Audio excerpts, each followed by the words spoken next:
Bonjour, bienvenue sur ElohimTV.com. Aujourd'hui, nous recevons Dja et Gilles, président et vice-président de l'ONG Les Amis du Monde, qui ont pour but de concrétiser un projet au niveau international basé sur la solidarité, le bien commun. Gilles, en tant que vice-président de l'ONG, quand vous avez Dja qui se présente à vous et qui vous présente ce projet, quel est le processus que vous mettez en place pour présenter ce projet au village et puis le partager au-delà des frontières? Et puis, je suis venu en France pour y travailler également. Et c'est aux Ulysses que j'ai rencontré M. Dja. Et puisque moi, je voulais déjà travailler dans une organisation mondiale. Voilà, et lorsqu'il m'a parlé de son projet, ça m'a interpellé, les idées ont concordé tout de suite et nous avons décidé d'avancer. Ça n'a pas été chose facile, mais avec les médias, avec tout ce que nous avons, Facebook, choses qu'on appelle WhatsApp et tout, on s'est mis au travail et à travers les médias, à travers ces médias, nous avons pu contacter des personnes à travers le monde qui ont adhéré également à nos idées et qui ont pu se mettre en place des coordinations. Et de coordination en coordination, nous avons couvert de nombreux pays. Donc maintenant, il s'agit de passer au concret, c'est-à-dire aller rencontrer en Côte d'Ivoire des personnes qu'on a eues à travers les médias pour leur dire que l'ONG, c'est une réalité. Monsieur le Président, comment vous avez présenté votre projet pour toucher tous ces pays? Étant né au village et étant adepte de la tradition, j'ai fait tout ce qui est au village. Donc c'est cette idée d'être né au village, quand j'ai sillonné le monde entier, j'ai vu que nous pouvons adopter la tradition africaine à l'international, passant par les médias. Avant, il n'y avait pas d'agrément, il n'y avait pas de statut pour aider les parents. Bon, aujourd'hui, nous sommes obligés de faire un statut, un agrément pour aider ses frères. D'où vient cette histoire de amis du monde? Parce que amis du monde, ça veut dire tout le monde entier, nous sommes des frères, sans clivage racial, ethnique. Quand on est sur la même surface, on doit s'entraider, comme les yeux et les narines. Quand les yeux pleins, les narines coulent. C'est cette philosophie qui se joue sur nous, que nous devons transmettre à l'humanité. Monsieur le Président, est-ce que vous pouvez nous donner plus d'informations sur l'île? L'île de Gros Guida, ils ont besoin du minimum vital pour vivre. Et ce minimum vital, ça ne peut pas venir d'ailleurs. Nous, les frères et les fils de ces régions, cette tâche nous incombe. D'aller vers les parents pour leur dire ce que vous avez dit. On peut le faire. La taille du projet est colossale. C'est un chantier international. Mais vous êtes nombreux, les adhérents sont nombreux dans les 4 coins du monde. Quels sont vos objectifs? Notre but, à travers l'ONG, comme vous l'avez dit, l'ONG planétaire, c'est dans un premier temps lutter contre l'isolement. Il y a des personnes dans le monde qui sont isolées, qui sont dans la précarité en fait. Et nous voulons déjà aller vers ces personnes pour les insérer dans le réseau mondial parce que nous sommes amis du monde, nous voulons tendre la main à tout le monde. Que les gens soient isolés ou orphelins ou veuves, nous voulons attirer, nous voulons réunir tout le monde pour nous soutenir.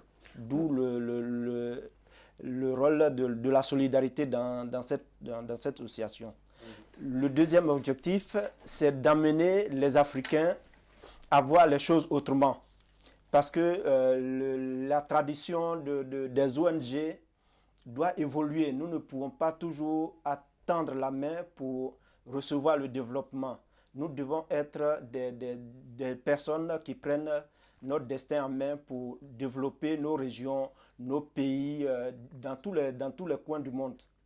Donc c'est le deuxième objectif. Le troisième objectif, c'est de créer l'emploi avec nos différents projets, parce que c'est un problème également qui mine le monde. Les gens n'ont pas de travail, ils sont désœuvrés et ça entraîne la délinquance et puis la consommation de la drogue. On veut donner du travail à tous nos frères et sœurs qui sont dans le monde. Autre objectif également, c'est d'instaurer la justice, parce qu'il y a des personnes qui n'ont pas droit à la justice. Nous voulons instaurer la justice non seulement pour défendre l'ONG, mais pour défendre également tous les adhérents dans quel endroit qu'ils se trouvent à travers le monde. Il y a également la santé. Nous voulons aider nos parents qui n'ont pas les moyens de se soigner à les fédérer afin que nous puissions prendre la santé en compte. Cela signifie que nous allons construire des centres de santé dans les villages, les hôpitaux, dans les grandes régions pour que tout le monde ait accès aux soins de santé. Et également l'éducation. Et l'expérience que j'ai eue à travers voilà, l'Europe, à travers les ACP, on peut développer l'enseignement, l'éducation pour amener des personnes qui sont sorties très tôt du système éducatif à revenir dans le système éducatif pour que également ils aient les connaissances, la base nécessaire, soit pour se lancer dans une entreprise, soit pour faire des études voilà, beaucoup plus poussées. Et nous intervenons également au niveau du développement culturel. Nous voulons partager les cultures de différentes régions à travers le monde. La culture africaine, la culture asiatique, la culture américaine. Nous voulons que tous nos adhérents connaissent ces différentes cultures et nous voulons nous y employer également. Et puis, il y a les voyages.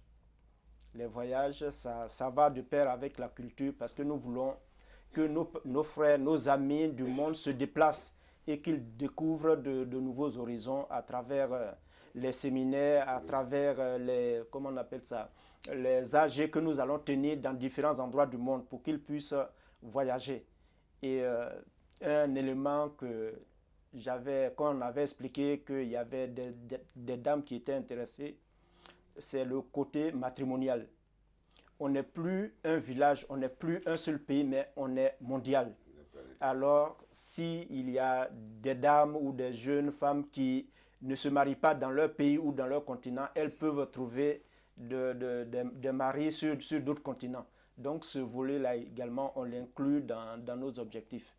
Mais dans tous les cas, il faudrait que nous prenions notre destin en main, que le monde entier, tous ceux qui étaient délaissés pour compte, prennent leur destin en main et que nous ne soyons plus là à tendre la main aux Occidentaux, à tous les pays pour se développer. Et puis le volet le plus important que j'ai failli oublier, c'est l'agriculture. L'agriculture, dans certains pays, elle est la base de la richesse. Mais le paradoxe que nous voulons balayer, c'est que les agriculteurs produisent plus, mais ils sont les plus pauvres. Nous voulons inverser la tendance, en ce sens que les populations, les agriculteurs, certains vendent leurs parcelles parce qu'ils n'ont pas de moyens de subsistance.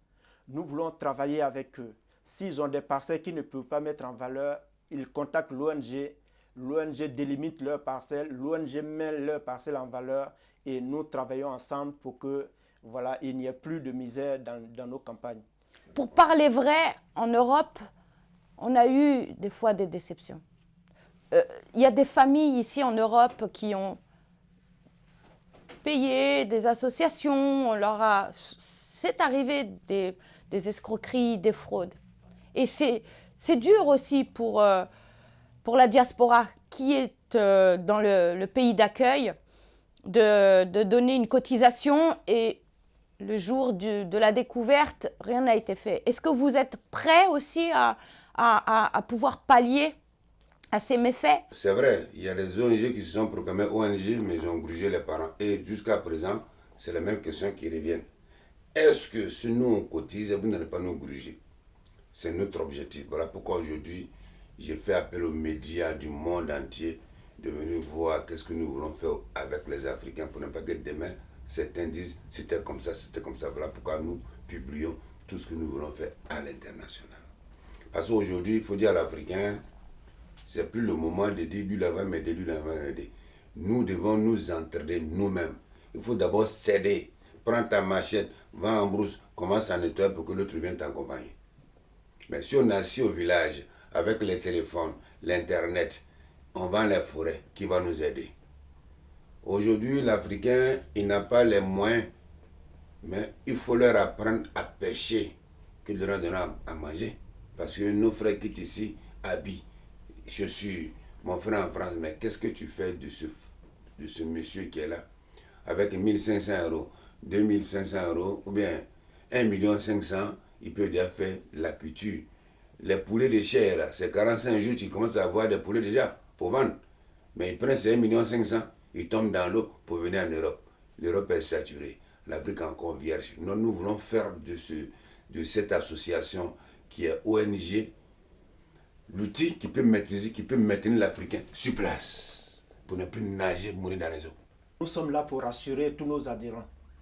Et nous voulons être transparents le maximum possible.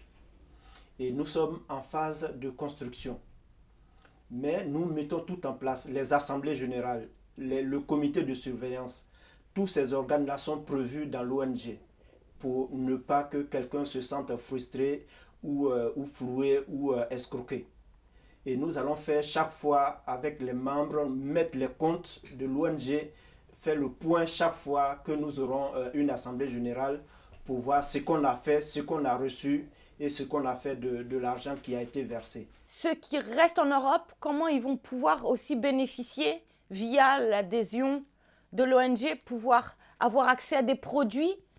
Si nous sommes, on a toute l'Afrique normalement, d'ici 2 à 6 mois, voire avant 1 an, ils seront tous dans cette mouvance dite ONG.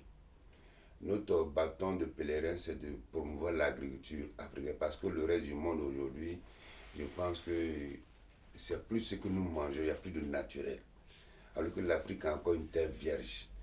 Mais les Africains n'ont pas les moyens pour faire de grands espaces, c'était encore des machettes.